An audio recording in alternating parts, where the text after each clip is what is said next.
will not be taken from her.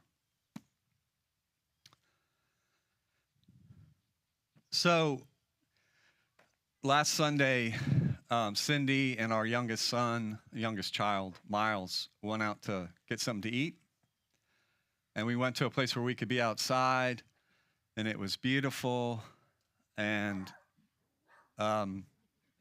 really, it was. So it was beautiful. It was really, really crowded out there. So we found a table, and everybody, who was there was just kind of chatting away. And you know that energy when you sit outside and there's just all that chat. You can't really hear what people are saying, but you know they're saying something. So there was that going on, which for me is always a little distracting. And my whole point, the reason I wanted to go out to dinner was to sit with Miles and Cindy and to really, really, talk with them, be with them. So that chatter was just kind of distracting me a little bit. And then there was something on the TV, because there were TVs all around, and it was the Major League Draft. And I really don't care that much. But it was there, right? And it was all around me. So there was another distraction, right? Distraction. And so what I found is the more distracted I got, the harder it was for me to stay with Cindy and Miles. The more distracted I got, the harder it was for me to be right there with them. And then a couple was sitting kind of right behind us, and they started talking to another couple at a table right near them. And it was so close to me that it was like, don't listen. I was saying to myself, don't listen. But I couldn't help it. So I heard their conversation, and then the chatter, and then the TVs. And then all of a sudden I started getting text messages on my phone. And pretty soon, I think I had about 25% of myself was at the table with Cindy and Miles, and 75% of myself was all around. And then all of a sudden, because it was a Sunday, I started thinking about what I had done that day. And I preached downtown.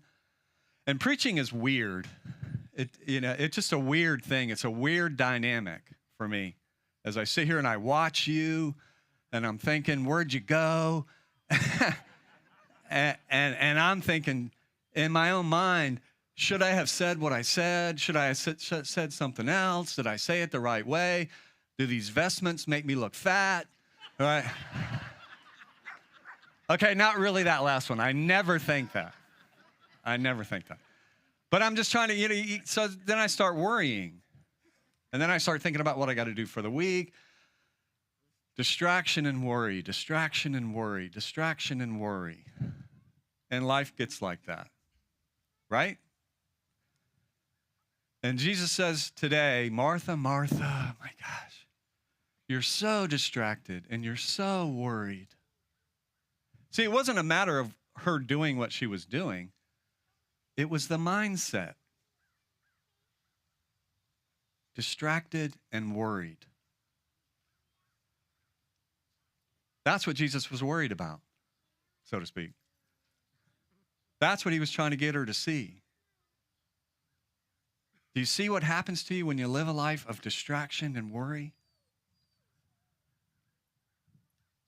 He might as well have said it to me. Tom.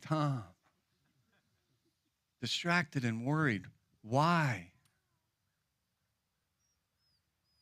And what happens is when I'm distracted and worried, I can't be where I am, and I can't be engaged with the people I'm with.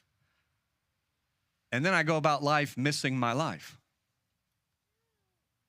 because I'm so distracted and I'm so worried. I never am where I am. You get it? But the relief comes when Jesus says there's just one thing you have to do. And for me, that one thing is do whatever you're doing when you're doing it. Whatever conversation you have, be there. Whatever task you're doing, do it.